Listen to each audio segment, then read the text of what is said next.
قضاء حاجت کے آداب میں چوتھا ادب یہ ہے کہ پتھر یا ٹیشو وغیرہ سے استنجا کرنا ہو تو طاق استعمال کرنا ضروری ہے۔ حضرت جابر رضی اللہ تعالیٰ عنہ فرماتے ہیں کہ رسول اللہ صلی اللہ علیہ وسلم نے فرمایا کہ اذا استجمر احدکم فلیوتر۔ صحیح مسلم میں یہ موجود ہے کہ جب تم میں سے کوئی انسان پتھر یا ڈھیلے وغیرہ سے استنجا کرے تو اس وقت طاق استعمال کرے۔ یاد رکھ لیں کہ پتھر وغیرہ کی جگہ پہ اگر کوئی انسان ٹیشو وغیرہ سے استنجا کر لیتا ہے تو جائز ہے۔ پانی کے ہونے کے باوجود انسان اگر ٹیشو وغیرہ سے صفائی کر لیتا ہے تو جائز ہے، لیکن طاق عدد میں کرنا ضروری ہے۔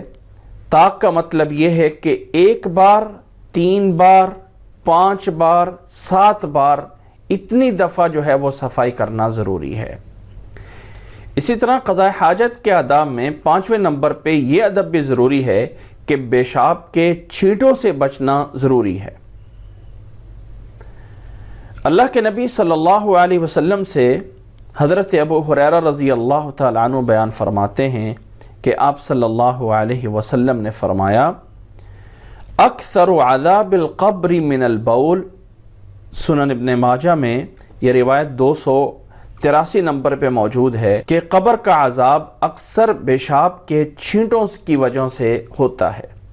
اس لیے انسان جب قضاء حاجت کے لیے جاتا ہے تو حتی الامکان کوشش کرے، بلکہ لازمی ہے کہ پیشاب کے چھینٹوں سے بچا جائے۔ ان تمام آداب کا خلاصہ یہ ہے کہ نمبر 1، قضاء حاجت میں جاتے اور آتے وقت دعا پڑھنا، جاتے وقت بائیں پاؤں سے اور نکلتے وقت جو ہے وہ دائیں پاؤں سے نکلنا ہے۔ قضاء حاجت کے وقت قبلہ رخ بیٹھنا یا قبلے کی طرف پیٹھ کرنا اس سے منع کیا گیا ہے۔ اسی طرح دائیں ہاتھ سے استنجا کرنا یہ منع کیا گیا ہے۔ اسی طرح جب ٹیشو وغیرہ یا ڈھیلے وغیرہ سے استنجا کیا جائے گا تو طاق عدد میں کرنا ضروری ہے۔ اسی طرح پیشاب کے چھینٹوں سے بچنا جو ہے وہ ضروری ہے۔ اور آخر میں یہ بات بھی جان لیں کہ انسان کو بیٹھ کر استنجا کرنا چاہیے۔ کوئی مجبوری ہو تو انسان کھڑا ہو کے کر سکتا ہے، وگرنہ انسان کو پیشاب ہر حالت میں بیٹھ کر ہی کرنا چاہیے، کیونکہ اس صورت میں انسان پیشاب کے چھینٹوں سے جو ہے وہ بچ سکتا ہے۔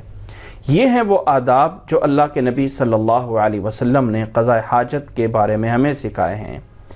اللہ سے دعا ہے کہ اللہ تعالی ہمیں ان تمام کو صحیح طرح سمجھنے اور عمل کرنے کی توفیق عطا فرمائے۔